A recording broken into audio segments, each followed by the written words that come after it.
I'm Claude Hendrickson. I'm the project manager for the Race Card project. My name is Dr. Hylton.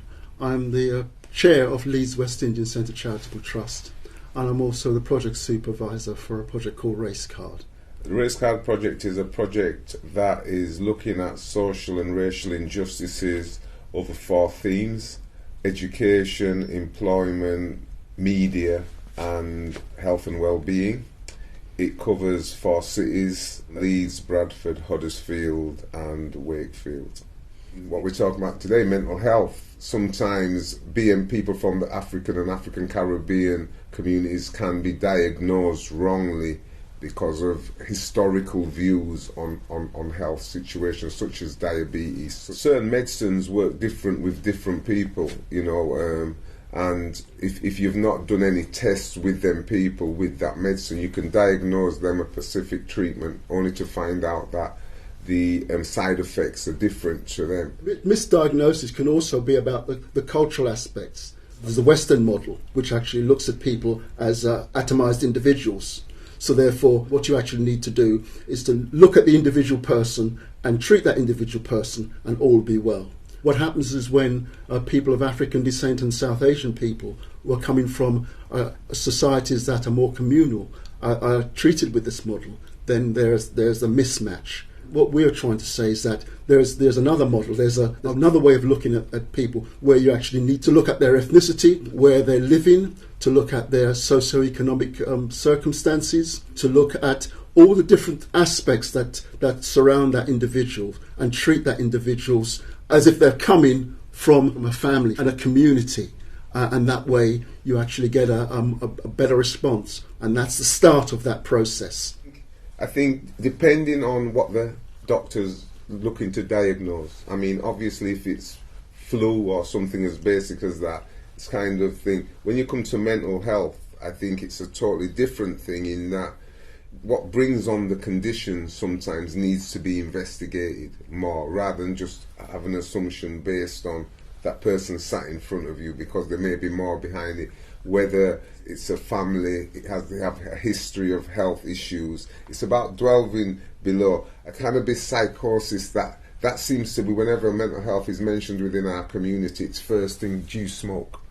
Are you involved in cannabis in any way? And that becomes the benchmark, not what got you to where you are. I think, yes, with the African Caribbean community, there's lots of anxieties about where they fit, where their children are going to fit, what kind of education are they going to get, and it only takes one child within that family that isn't supported right to get themselves in trouble that has a knock-on effect. So there's lots of anxieties out there.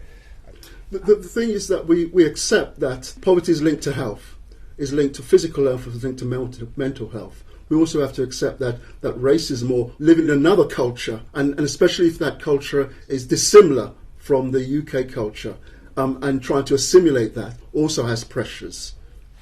Depression over a long period of time can lead people to be seen a certain type of way, when the depression might be, for example, a young person was taken from the Caribbean at 9 years old, and they never came to terms sometimes with actually that being picked up and moved.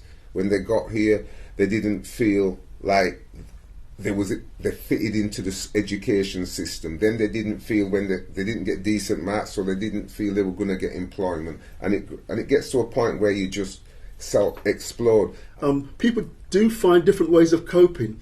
It shows up externally in the way that you act physically, and also the way that your thought pattern. So you could actually go inside yourself and do sort of weird things.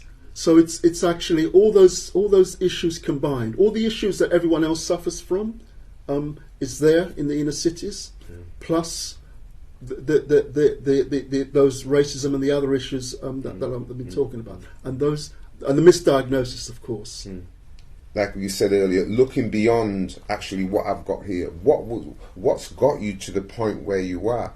It can be disillusionment with the education system, can't get a relationship going, a parent may pass away, you've not dealt with it well, because I think a lot of people that end up with mental issues, if you look back down the road, for some of them, you can see something that just tipped them over. But what is it? You know, and can we help solve that? Mental health can sometimes be just somebody just saying, if I sit here and I don't wash and I don't get clean, somebody will come and wash me, somebody will do that. I've just given up. I'm just giving up because I don't believe I'm going to get anywhere with life. So that can be the other side of it. And that expression of explosion can, you know, how do you determine it? Well, what's made them be like that?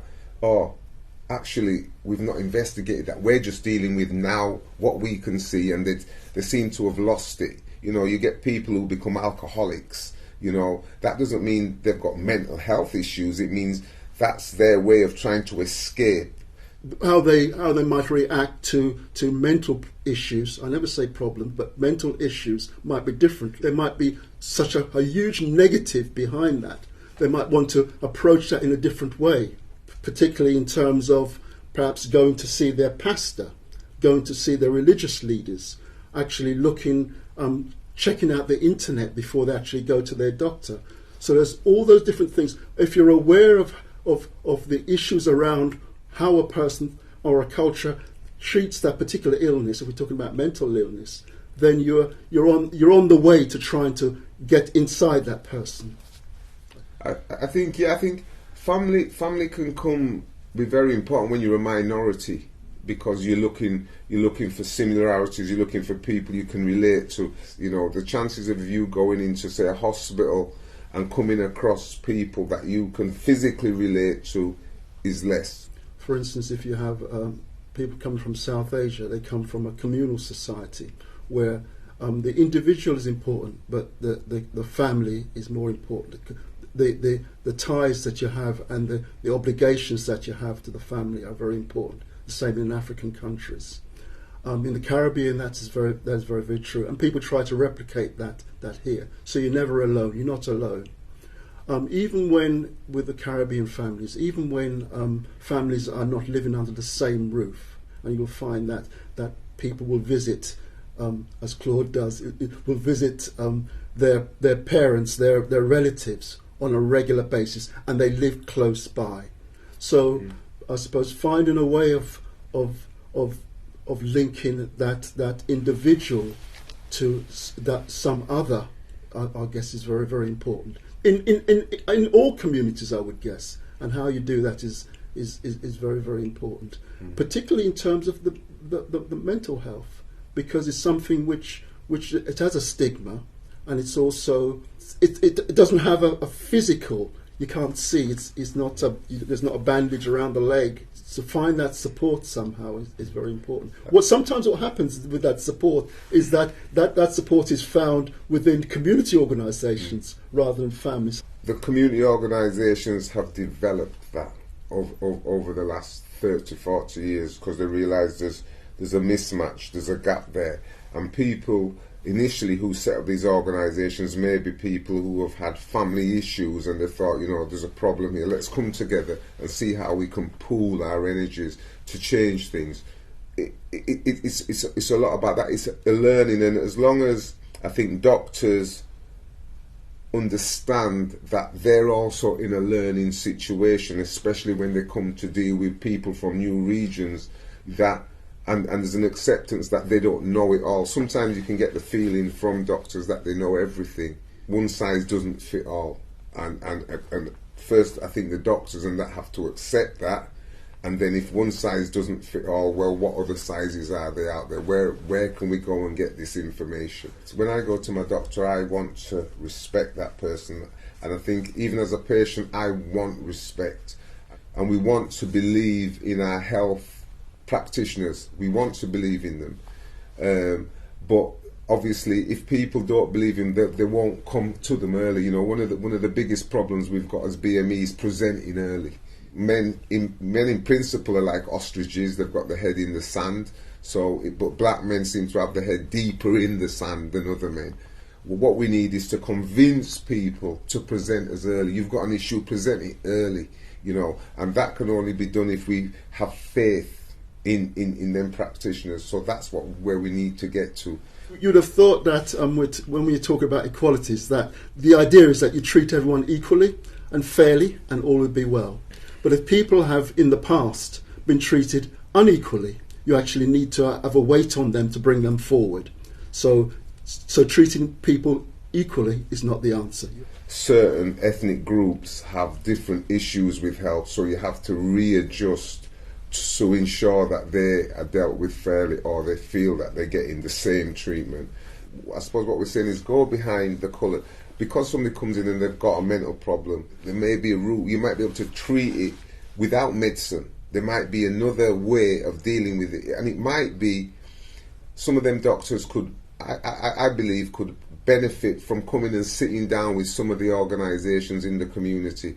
We don't want to tell you how to do your job, but we want to make you do a better job, because we want our people to get equality, we want services, we want everything that everybody else is getting. So my message would be, take the time out, just take that little bit. It might only be an hour once a month for you to go and sit down and just speak to them, just to keep grounded and just to find out what we're finding out all the time. I think we're concerned with what happens when people need the health service, if you like, physically or mentally. And as a community, what we're about really is to make sure that we don't actually arrive there. Our policy really is about trying to give our family and other members of the community something else. We're trying to pass on our skills, pass on our knowledge, pass on our culture. What happens is that some people use the system and then need support and help. But the key thing, I think, is also recognising that there are specific things that people of African descent suffer from differently than Caucasians. And we mustn't be afraid of saying that and dealing with that and finding out about that and trying to get to that early. And also in terms of prescribing, as Claude mentioned earlier, that people of African descent perhaps take different medicines in different ways. You need higher doses to restructure them. There's the fact that there are differences, and you have to recognise that they're different. Don't run away from those differences, but don't overprescribe us. Treat the person as an individual, but also look behind the person, look behind the support, the family, the support mechanisms that's there, the culture. It's all important. They should be positives around where that person sits within that culture. Put all those together for a diagnosis.